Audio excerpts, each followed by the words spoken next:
Well, hello everyone, and welcome back to another Minecraft episode. Today is a very special day because, well, we have been working quite hard in a new hardcore world. Ever since the run of the Minecraft Insomnia series ended, I was feeling a little bit dejected, but we are back into a new survival world, and I'm here to give you a brief update on what we're doing here. And I've got a lot of really cool projects thought out for this, is providing that, I survive for a long time.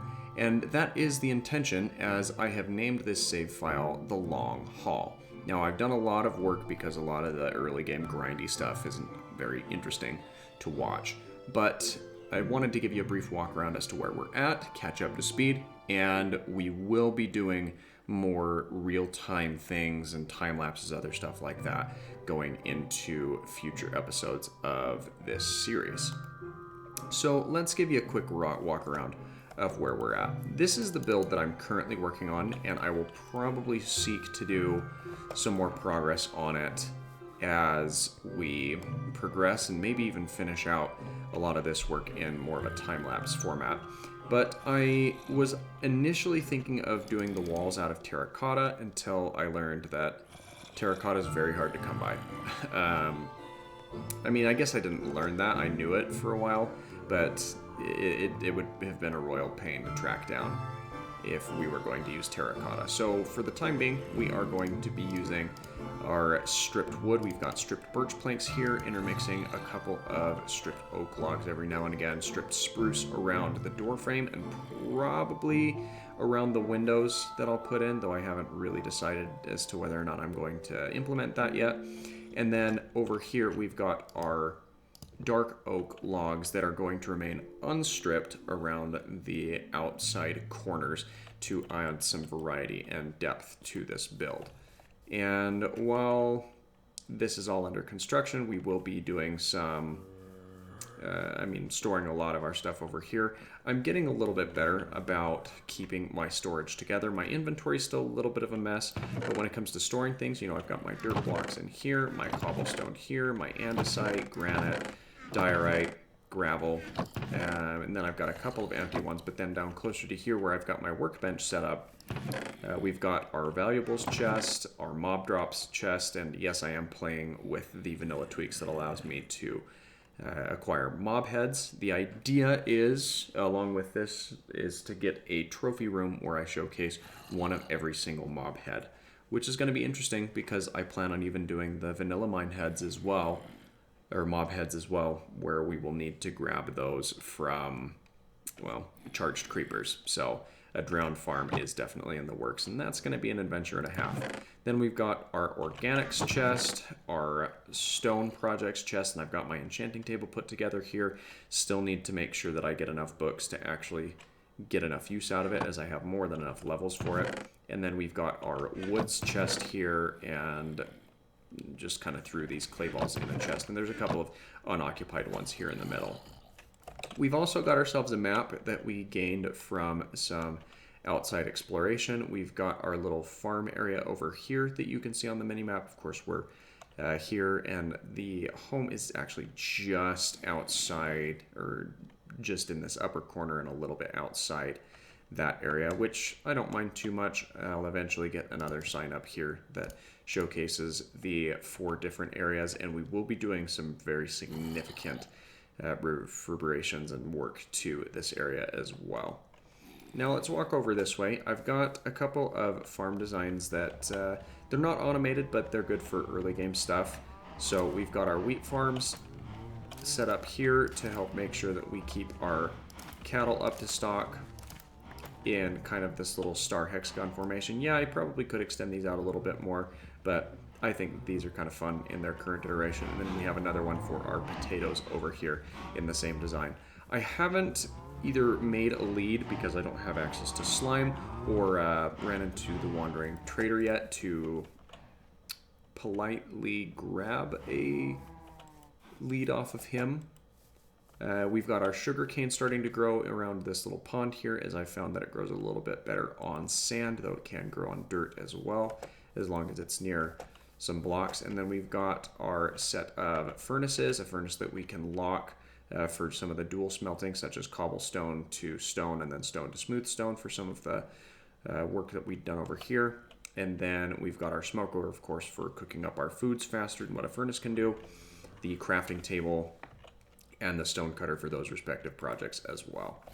I've also gone ahead and I'm trying to work in some variants for these blocks with using a couple of these cracked stone blocks around the foundation, as well as the aforementioned scattering of the textures there. We've got our stairs in a pattern that isn't directly up to the wall, but rather leads into the doorway that we'll eventually have. And the other thing I didn't touch on is the floor, which I wanted to do something a little bit different than the flooring that we had in our last hardcore world.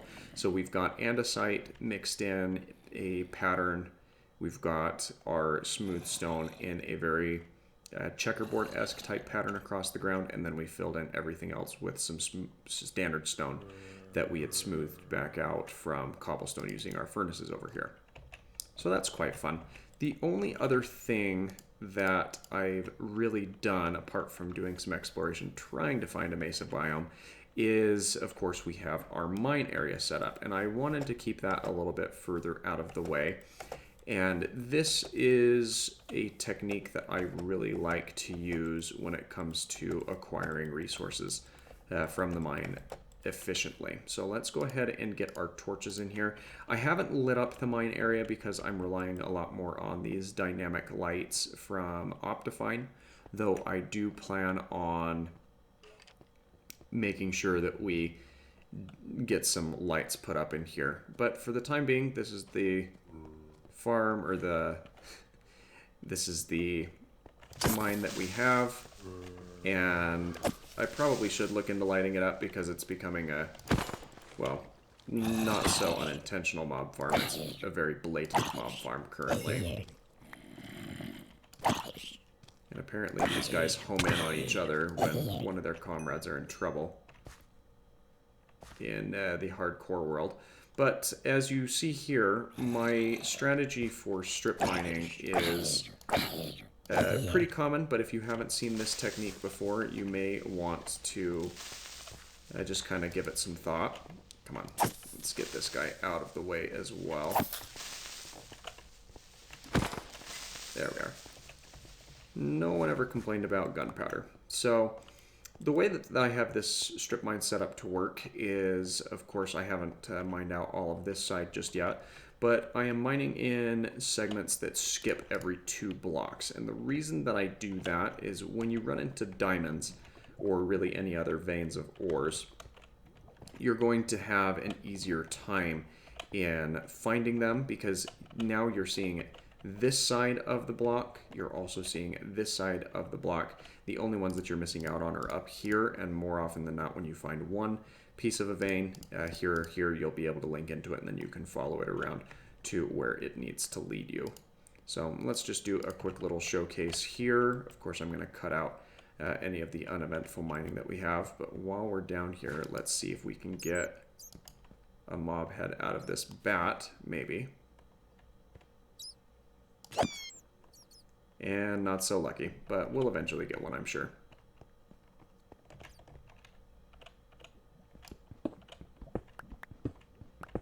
You'll also notice as I'm mining here that I have another custom tool where I can see my tool durability displayed right above my level counter, and I also have a durability ping that kicks in to the top corner there whenever the durability gets low on a tool.